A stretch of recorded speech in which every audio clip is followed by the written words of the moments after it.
आप सभी की खिदमत में तारिक शमीम आज़मी का सलाम पहुँचे। दोस्तों, सोशल मीडिया पर एक फ़ोटो बहुत तेज़ वायरल हो रहा है जिसमें आरएसएस प्रमुख मोहन भागवत साहब के साथ सोफे पर मुलायम सिंह यादव जी बैठे हुए हैं और मुस्लिम काज की पॉलिटिक्स करने वाले जितने भी नेता वर्कर लीडर हैं वो इस पर चुटकी ले रहे हैं।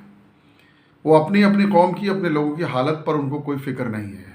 वो इस पे मज़ा ले रहे हैं। वो देखो संघी चड्डी वाला, वो देखो पहले से नेकर वाला, वगैरह वगैरह, इस तरह की बातें सुनने को मिलती है। बहुत दुख होता है, बहुत दुख होता है। जिन्हें अपनी हालत की फिक्र नहीं है वो दूसरे पर बहस मबासे कर रहे हैं। इसके साथ ही हमारे ज़िला आजमगढ़ में जो मुलायम सिंह यादव की एक, वो अखिलेश यादव साहब की एक सभा अभी हुई थी, रैली, उसमें आलमबदी आज़मी साहब जो एक सादा से इंसान है, बिल्कुल सादगी में आप दरवाजे बैठे कब भी उठा लेते हैं, 5 बार से लगातार विधायक हैं, वो आलमबदी आज़मी साहब ने अपनी जगह अपने ज़िला अध्यक्ष को बिठा करके खुद पीछे से स्टूल खींच के उस पर बैठ गए और उस पर कि देखो आलमबदी की औकात ही जुम्मन की है और वगैरह इस तरह की बातें ये जो आ रही है, बड़ी शर्मनाक बातें हैं। और मैं मुस्लिम कम्युनिटी के नौजवानों से ख़ास तौर से अपील करूँगा बहुत प्यार से कि मेरे छोटे भाइयों और मेरे बच्चों, ये सब बहुत घटिया हरकतें हैं। सियासत में ये सब आम बातें हैं।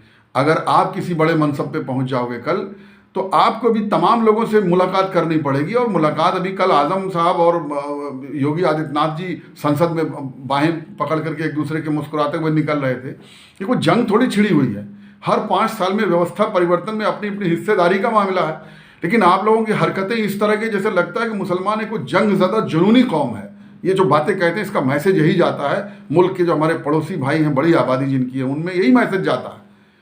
अब मुलायम सिंह यादव इतनी बड़ी पार्टी के लीडर रहे हैं, मुखिया रहे हैं, और अगर वो संघ के प्रमुख से मिल भी लिए तो उससे क्या फ़र्क पड़ता है? क्या अपनी पार्टी मर्ज कर दी उसमें? हम मुलायम सिंह यादव के वकील नहीं हैं। एक जन आलमबदी आदमी साहब जुम्मन कह दिया आपने, उनको बदतमीजियाँ की, तमाम वो मिसालें दी गई कि मुसलमानों की हैसियत सपा में या तमाम सेकुलर पार्टियों में यही है। लेकिन किसी ने ये गौर नहीं किया कि उस स्टेज पर भाषण किसने किया। उस स्टेज पर आलमबदी आदमी और अखिलेश यादव साहब ने भाषण किया। बाकी दूसरे लोग उनके आने से पहले जो भी बोले बुलाए हम, ये रेस्पेक्ट नहीं देखता कोई।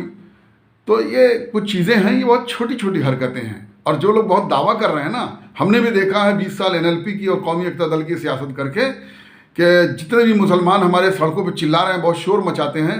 इलेक्शन जब शुरू नहीं होता तो सबसे पहले अखाड़े में वो नौसिखिया पहलवान की तरह दंड खूब चक्कर लगाते हैं, खूब शोर मचाते हैं। इनकी बस्तियों में सियासत जो साल भर पहले से इलेक्शन शुरू हो जाता है, और जब इलेक्शन का बिगुल बजता है, चुनाव आयोग नोटिस जारी करता है, तो फिर ये बिल्कुल ठंडे पड़ने लगते हैं। और चुनाव आते आते जब 15 दिन 10 दिन रह जाता है तो सारे लोग, जब बड़ी पार्टियां आती हैं अपने तेवर के साथ, तो ये रडार से गायब हो जाते हैं। और पोलिंग का दिन हशर ये होता है कि इसमें से 75% नौजवान 11 बजे सो के उठते हैं, इसलिए पहले ही थौंस जाते हैं, इतना चल के थक जाते हैं। तो अपने हालात का जायज़ा लो मेरे प्यारों, ये सब चिद्दीबाजियों में ना पड़ो। और जो लोग आपको सियासत में लीडर बन के सिखा रहे हैं, वो लीडर नहीं है, वो लीडर नहीं, वो गधे हैं, वो किसी काम के नहीं हैं। बस उनको राजनीति का शौक चल रहा है, दूसरों को गरिया के अपनी सियासत खड़ी करने का। अरे यारो, जहाँ तक क़यादत और सियासत की बात है, यहाँ सारे लोग लगे अपना अपना काम करने में, आपको भी अपना काम। लेकिन ये छोटी बात, गंदी मक्खी की तरह उस जगह पर बैठोगे जहाँ गंदगी होगी, पूरा जिस्म छोड़ करके। ये चीज़ें अब जिस तरीके से मुलायम, अब भूल गए आप लोग इसी आजमगढ़ के अंदर क्या कहा गया था जब आमिर रशादी साहब अपना नारा लेकर के आए थे कि मुलायम से भैंस चरवाएंगे, मायावती से गोबर पथवाएंगे। ज़रा सोचिए कि उस कौम के, उनके लोगों पर जो उन्हें अपना लीडर मानते हैं, उनको कितनी तकलीफ हुई होगी। तो दूसरों का अपमान करने से हमारा सम्मान नहीं बढ़ता है, दूसरों की चुटकी लेने से आपकी इज्जत तकरीम नहीं बढ़ जाती है। सोच सकते हैं तो सोचिएगा।